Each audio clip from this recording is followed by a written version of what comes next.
है coordinate geometry का एक सवाल उठा लेते हैं भाई। एक सवाल कोऑर्डिनेट ज्योमेट्री का, अगर आप लोगों ने महा रिवीजन सेशन देखा है या फिर वन शॉट देखा था तो वहां पे इस तरह के क्वेश्चन खूब कराए हैं मैंने तुम्हें।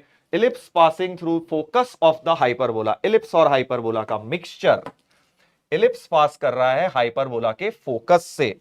ठीक है भाई, तो फोकस निकाल लेता हूं, इसका फोकस निकाल लेता हूं। ए ई कॉमा 0 होता है, ठीक है भाई, और इसका ए है 4, बी है 3, तो A square E square equal to A square plus B square, यानी कि 16 E square equal to A square plus B square, यानी कि 25 हो गया। तो ई की वैल्यू 5/4 हो गई। Eccentricity of hyperbola 5/4। तो फोकस निकाल लेता हूं। फोकस हो गया भाई 4 इंटू 5/4 कॉमा 0, यानी 5,0 इसका फोकस हो गया है बेटा। किसका फोकस? हाइपरबोला का। अब और -50 भी हो जाएगा। अब बोल ये रहे हैं कि भैया हाइपरबोला के फोकस से इलिप्स जो है पास कर रहा है, ये वाला पॉइंट और ये वाला जो फोकस है, ये इलिप्स इससे पास कर रहा है, ये पॉइंट है 50, यानी इलिप्स के लिए अब ए जो होगा, इलिप्स के लिए बेटा ये ए हो जाएगा 5। समझ गया? क्योंकि ये A0 और -A0 से पास करता है, यानी इलिप्स के लिए A5 हो जाएगा बेटा। तो कैपिटल लिख लेता हूं इलिप्स के लिए, कैपिटल A5 हो गया इलिप्स का। इलिप्स का ए जो है 5 हो गया। जल्दी से देखो भाई, अब देखो जल्दी से क्या होगा आगे। आगे क्या दिया है? प्रोडक्ट ऑफ इसेंट्रिसिटीज इज 1, यानी अगर इलिप्स की हाइपरबोला की 5/4 है तो इलिप्स की 4/5 हो गई। इससे बेटा तुम्हारा बी भी निकल आएगा। हां सर, इससे बी निकल आएगा, B square equal to A square 1 minus E square.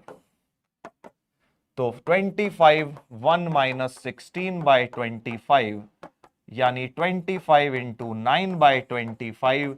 So B square की वैल्यू 9 आ गई, बी स्क्वायर बिकम्स 9। ठीक है भाई, हो गया इतना। अब सर, अब क्या करें? अब क्या करोगे? देखो आगे सवाल में क्या पूछा है, length of chord of the ellipse passing through 0,2। अब फर्दर वो कह रहे हैं भाई इलिप्स तुमने निकाल लिया है, अब इलिप्स में एक काम करो, 0,2 से ये वाला पॉइंट तो देख 0,3 आ गया क्योंकि बी की वैल्यू 3 आई है, ये 50 है। इलिप्स की अब एक ऐसी कॉर्ड की लेंथ बताओ जो 0,2 से पास करे और एक्स एक्सिस के पैरेलल होगी। ये देखो 0,2 से pass and parallel to X axis. तो बस बेटा इस वाली लाइन की कॉर्ड की लेंथ बतानी है, ए बी कॉर्ड की। और क्योंकि 0,2 से पास कर रही है तो y इक्वल टू 2 लाइन हो गई। तो इलिप्स की equation x square by A square y square by B square बराबर 1 में पुट कर दीजिए y को 2 पुट कर दीजिए। हाँ ठीक है भाई, हाँ ये मिड पॉइंट होगा, बिल्कुल सही, सिमेट्री से कह रहे हैं 0,2 मिड पॉइंट होगा, बट जरूरत नहीं है उसकी, सीधे सीधे हम y को 2 डाल देते हैं। x कोऑर्डिनेट निकल आएगा 4/9 equal to 1, so x square by 25 5/9, तो x प्लस माइनस 5√5/3 हो गई। मतलब ये जो कोऑर्डिनेट्स हैं ये इसका 5√5/3, 2 और इसका -5√5/3, 2।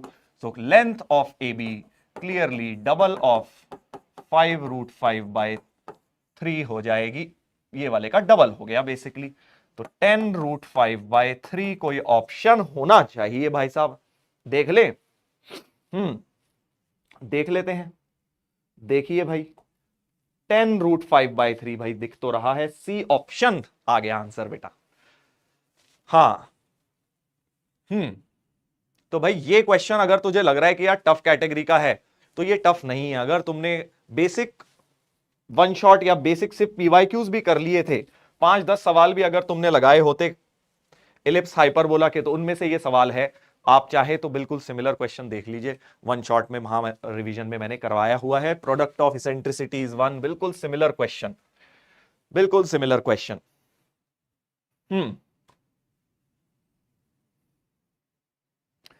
कोऑर्डिनेट ज्योमेट्री नहीं पढ़ी थी सर?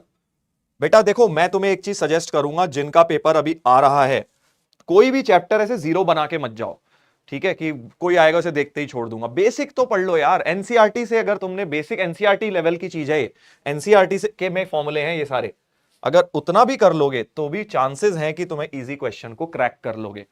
तो जो भी चैप्टर बिल्कुल छोड़ने वाले हो उनका एनसीईआरटी निपटाने में कितनी देर लगेगी? हार्डली 2 घंटे लगेंगे, उतना तो कर सकते हो।